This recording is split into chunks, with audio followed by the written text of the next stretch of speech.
Olá pessoal, tudo bem com vocês? Hoje nós vamos falar um pouquinho sobre o que é o estranhamento e o que é a desnaturalização da realidade e dos fenômenos sociais, né? Então vamos aprender um pouquinho esses dois conceitos. Parecem palavras estranhas, estranhas não, vamos falar diferentes, né? Estranhamento, desnaturalização, mas a gente vai ver que, na verdade, o conceito delas pode ser facilmente compreendido e é uma prática que nós devemos ter. Tanto nós devemos praticar o estranhamento, como nós devemos praticar a desnaturalização. Não só na sociologia. É óbvio que esses dois instrumentos, essas duas ferramentas, são a base de todo o pensamento sociológico. Mas também para a vida a gente pode aplicar essas duas coisas. Vamos entender um pouquinho o que elas são? Antes de eu explicar o que é estranhamento, que é o primeiro conceito de hoje, eu preciso que vocês tenham já em mente o que são os fenômenos sociais e que o objeto da sociologia, da antropologia, da ciência política, ou seja, o objeto de estudo das ciências sociais são esses fenômenos sociais, né? Que é onde o homem tem poder de escolha, ele pode agir, ele pode querer não fazer ou querer fazer diferente. Então vamos lá. Estranhamento. Primeiro, vamos ver o que significa estranhamento no sentido nato da palavra, né? No dicionário, vamos dizer assim. Estranhamento é o ato de estranhar no sentido de admiração, de espanto diante de algo que não conhece ou que não se espera. Por achar estranho, ao perceber alguém ou algo diferente do que se conhece ou do que seria de se esperar que acontecesse daquela forma. Então, a gente pode estranhar duas situações. Aquilo que eu não conheço, eu acho estranho, ou aquilo que eu achava que deveria ser de uma forma, mas é de outra, eu acho estranho, eu estranho aquilo também, né? Então vamos citar como exemplo aqui uma cidade. Se a gente falar para vocês assim, é a cidade de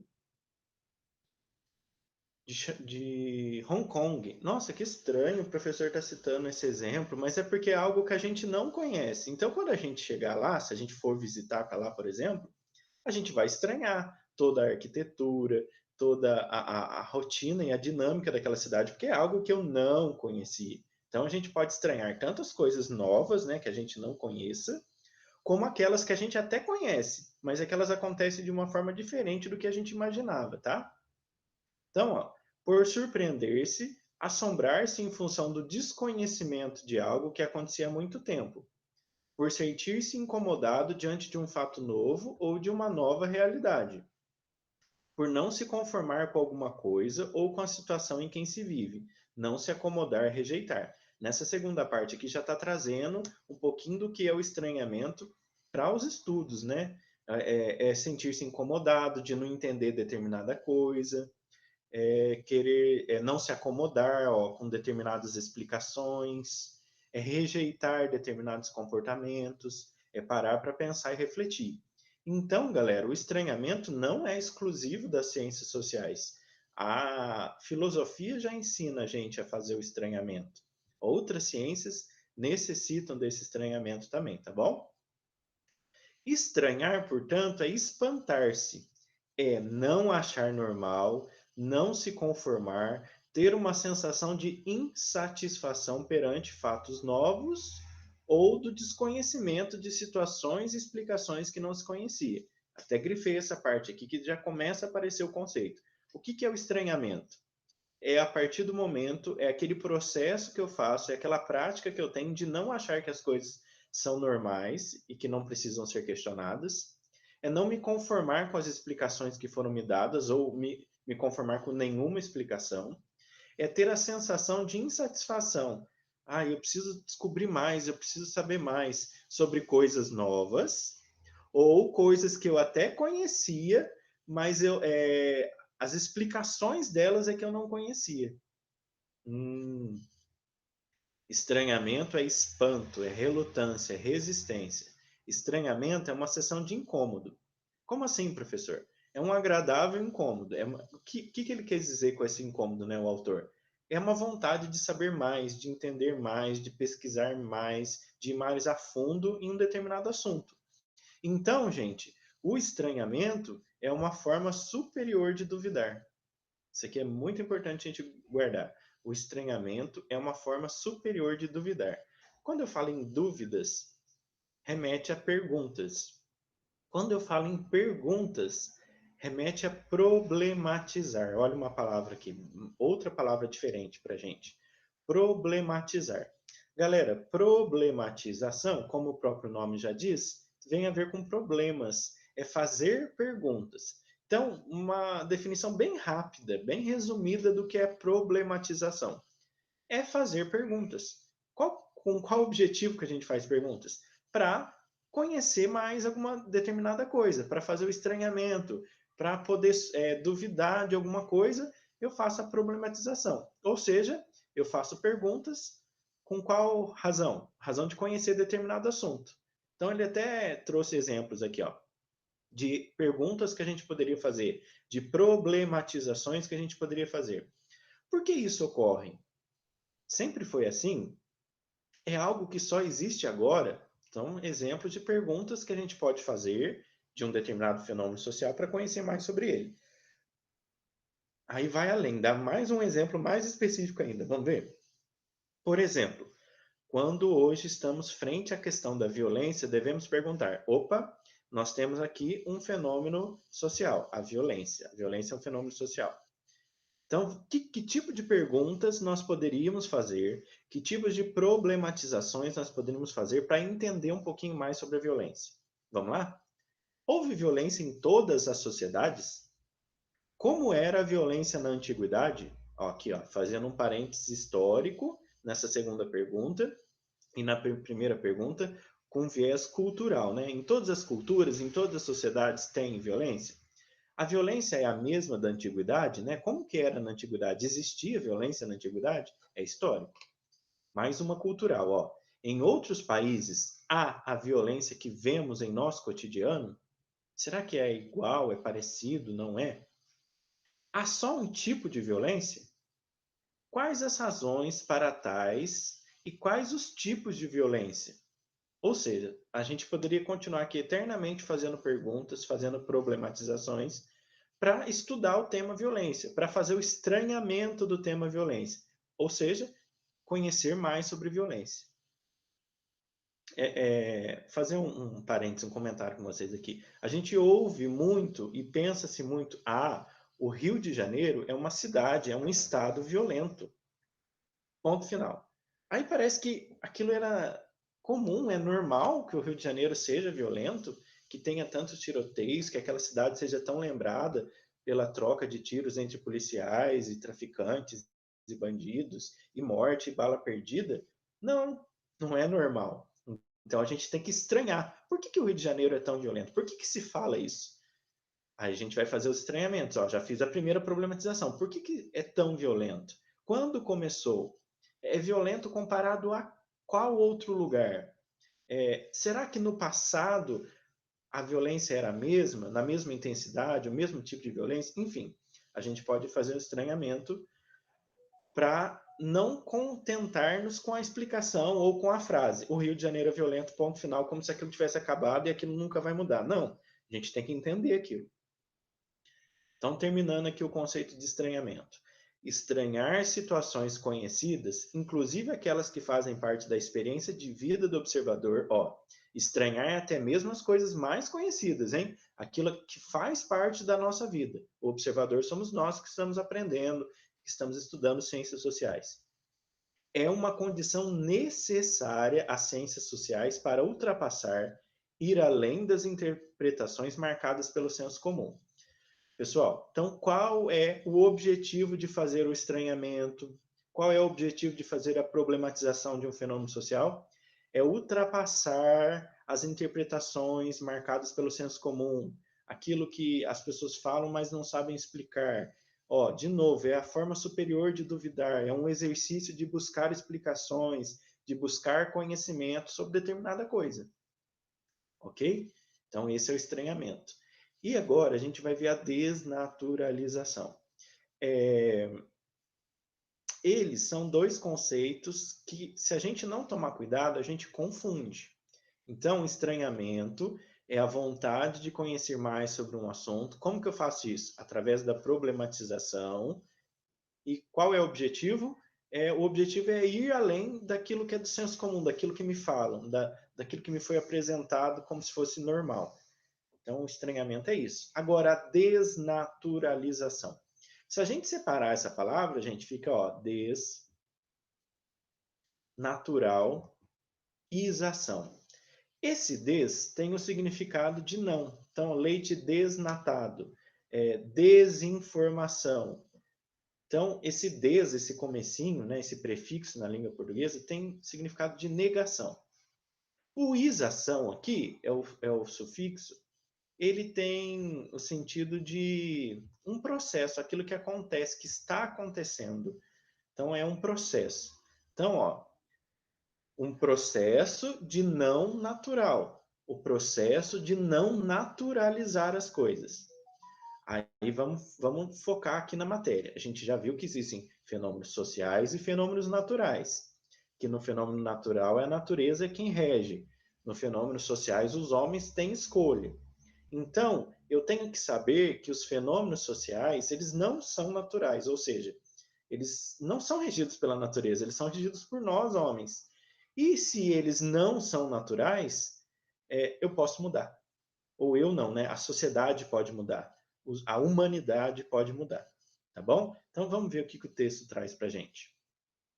É muito comum no nosso cotidiano ouvirmos a expressão: isso é natural. Ah, a África é um continente pobre. Alguns africanos passam fome. Isso é natural. Será mesmo que é natural? Será que a fome é um fenômeno, estar com fome, né? A fome como esse exercício de pobreza, será que a fome é um fenômeno natural ou social? Essa expressão nos remete à ideia de algo que sempre foi ou será da mesma forma, imutável no tempo e no espaço. De novo, eu vou dar o exemplo da chuva. A chuva, por que acontece a chuva? Porque a terra se aquece, a água evapora, quando sobe lá em cima e muda um pouco de temperatura, aquele vapor condensa, vira em líquido e cai.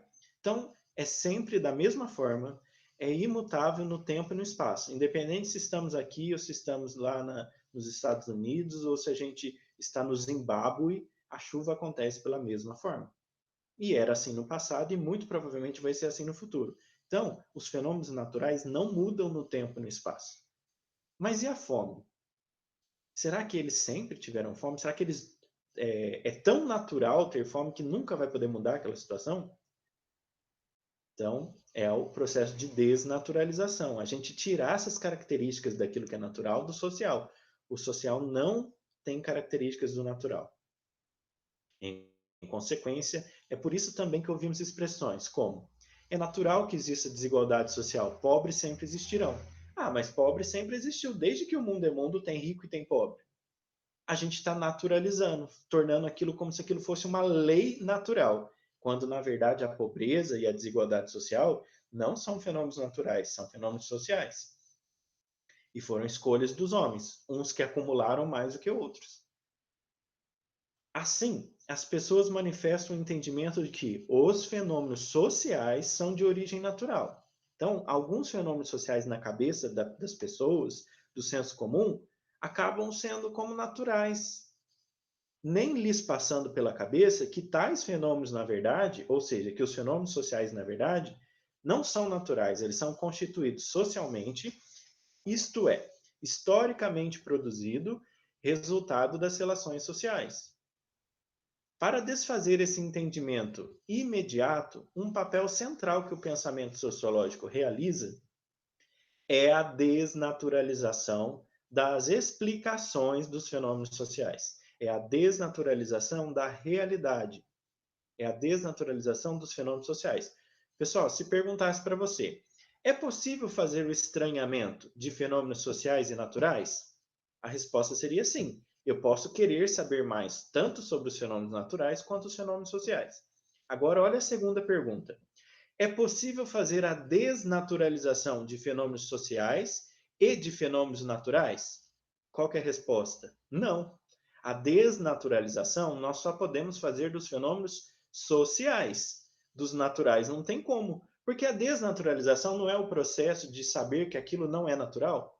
O que é natural, não tem como não ser. Então, a desnaturalização só pode ser aplicada aos fenômenos sociais, enquanto que o estranhamento pode ser aplicado aos dois tipos de fenômenos, ok?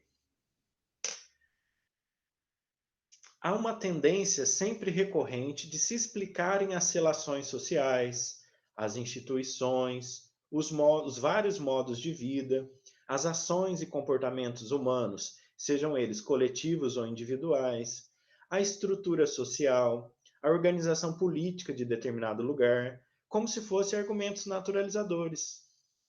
Primeiro, perde-se de vista a historicidade. Vamos marcar essa palavra, historicidade. Parece difícil, mas não é. Tem a ver com história. Perde-se de vista que aquilo aconteceu em determinado momento da história desses fenômenos, isto é, que nem sempre foram assim. Então, a historicidade é saber que determinada coisa aconteceu em um período da história, não significando que sempre foi daquele jeito, ok? E, em segundo lugar, a gente perde de vista que as mudanças que aconteceram na nossa sociedade ou as continuidades históricas decorrem de decisões. Então, vamos fazer um parênteses aqui. As coisas, os comportamentos humanos, tanto podem mudar quanto podem continuar iguais. Mas isso depende do quê? Da natureza? Não. Isso depende das decisões, dos interesses e das razões objetivas que os seres humanos têm. Então, são escolhas. Inclusive, a escolha de não querer mudar é uma escolha, não sendo fruto de tendências naturais. Então, acho que aqui ficou bem claro a questão de que o fenômeno social e o fenômeno natural são coisas diferentes, têm origens diferentes e têm permanências diferentes. Enquanto o fenômeno natural vai permanecer por um longo tempo, às vezes nunca vai mudar, ou depende da natureza, os fenômenos sociais não. Eles não dependem da natureza, eles não são imutáveis, eles são mutáveis. Eles podem sim mudar, dependendo da decisão, do interesse dos seres humanos, da sociedade, daqueles que têm o poder, né? Antes de continuar a gente ver esse texto, para fazer o fechamento dele, eu quero exibir um vídeo para vocês. Independente, preste atenção no que eu vou falar agora, independente da religião de quem está me assistindo aqui, a pessoa humana do Papa Francisco não é uma pessoa religiosa. Quem ele é como ser humano é algo, na minha opinião, na opinião do professor, é uma pessoa inspiradora. Então eu trouxe uma fala dele aqui de 1 minuto e meio, de uma visita que ele fez, uma reportagem sobre ele, e depois a gente vai analisar as palavras dele. Primeiro, nós vamos assistir, então, o vídeo inteiro, depois eu vou destacar só a parte que é importante, ok? Vamos lá.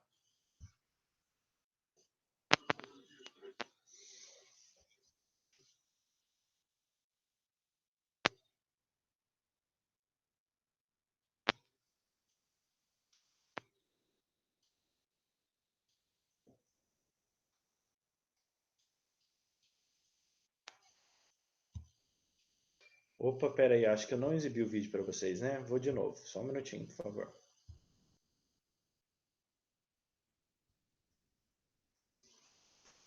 Vou começar o vídeo de novo. Vamos lá. O Papa Francisco deixou nesta manhã de segunda-feira o Vaticano para uma visita de quase 2 horas à sede do Programa Mundial Alimentar. Após ter assinado o Livro de Ouro, o Papa Francisco se dirigiu aos presentes na sessão anual do Conselho Executivo do Programa Mundial Alimentar. No seu denso discurso, o Santo Padre inicialmente agradeceu o convite para inaugurar a sessão anual 2016 e saudou todos os presentes agradecendo tantos esforços e compromissos com uma causa que não pode deixar de nos interpelar: a luta contra a fome, que sofrem muitos dos nossos irmãos.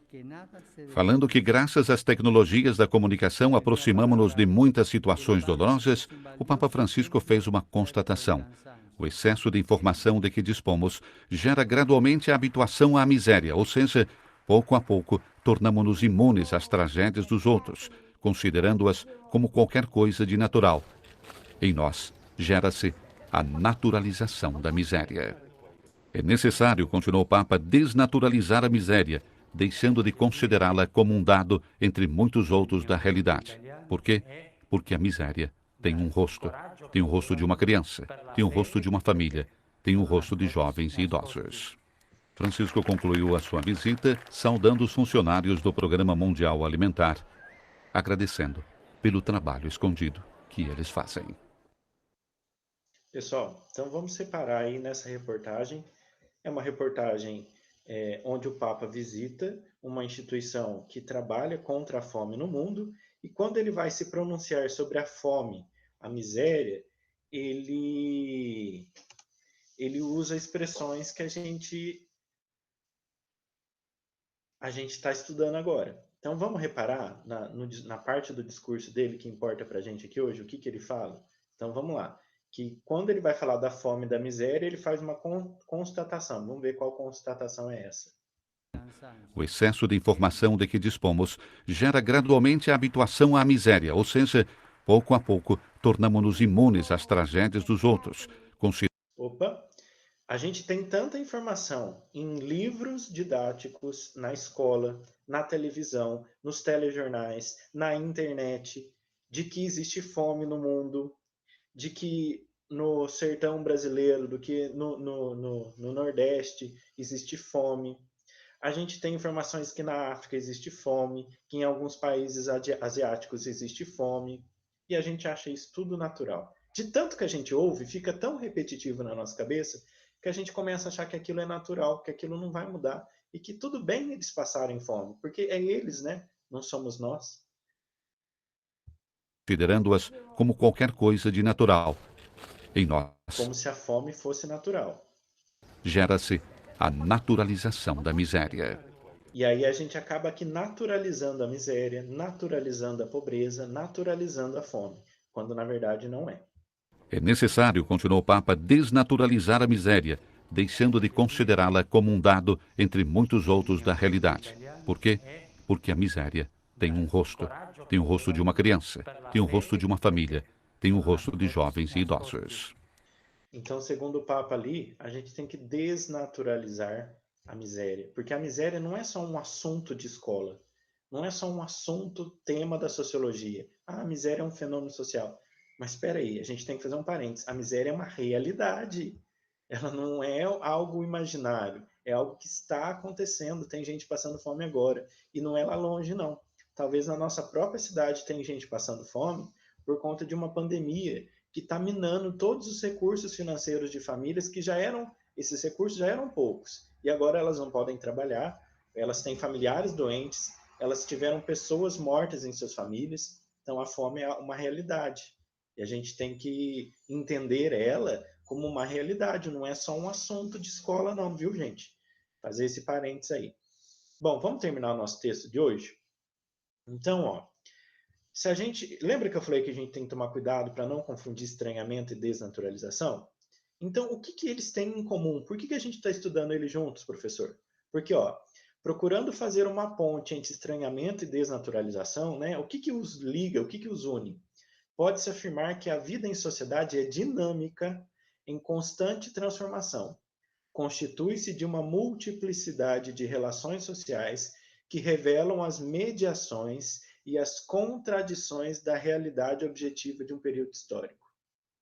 Estranhamento e desnaturalização. A gente precisa ter esses processos, precisa ser uma prática nossa para entender uma sociedade que está em transformação, que é dinâmica, ela não é estática. A gente muda e pode mudar mais ainda e mudar para melhor. E entender que determinadas coisas que a gente está vivendo não tem que ser para sempre. É uma realidade objetiva. É algo que está num período histórico. A gente tem poder de mudar. E se a gente não tomar cuidado, até as coisas boas que hoje nós temos, que é água em abundância, natureza em abundância, se a gente não tomar cuidado, pela ação do homem, do desmatamento, da poluição, talvez num futuro a gente não tenha. Não é só as coisas ruins que tem que transformar para ficarem boas lá no futuro. As coisas boas têm que ser mantidas, têm que ser colocadas novas práticas para que a gente não tenha coisas ruins lá no futuro, ok? Nesse sentido, a superação do senso comum que é senso comum? O imaginário das pessoas está na cabeça de todo mundo. Para uma análise mais crítica e criteriosa da sociedade, é um dos objetivos da sociologia no ensino médio. Qual que é? Propiciar, né, aos jovens o exame de situações que fazem parte do seu dia a dia, de maneira mais investigativa. Né? A sociologia ela não quer só estudar o que está acontecendo lá nos Estados Unidos, o que está acontecendo lá na China, o que está acontecendo lá na Europa, o que está acontecendo lá em São Paulo, lá em Brasília. Não, ela quer estudar coisas que podem explicar também a nossa vida, o nosso cotidiano. Porque coisas que acontecem no mundo, no Brasil, no nosso estado, afetam e muito a nossa vida. Então, superar a aparência imediata das coisas, as explicações imediatas, aquilo que parece ser, talvez não seja, e despertar no aluno a sensibilidade para perceber que o mundo à sua volta é resultado da atividade humana e por isso mesmo ele pode ser modificado. Então, essa é a intenção da aula de hoje, é aprendermos a usar esses dois instrumentos, estranhamento e desnaturalização, aprender o que eles significam, aprender a fazê-los, né, a praticá-los, mas saber que fenômenos sociais podem mudar. A minha vida pode mudar, pode melhorar. A vida da minha sociedade, da minha comunidade, da minha cidade, da minha escola, do meu estado, pode melhorar. Ok, galera? Espero que vocês tenham gostado dessa aula. Eu acabei relacionando com outros temas, né, como o meio ambiente, como a questão da fome, como a questão, novamente eu digo, não é a pessoa religiosa, tá, do Papa, mas quem ele é, aquilo que ele significa enquanto líder político e líder de um Estado, ok? Então, um abração para vocês. Dúvidas, deixem nos comentários, eu terei prazer em responder. Até a próxima, tchau, tchau.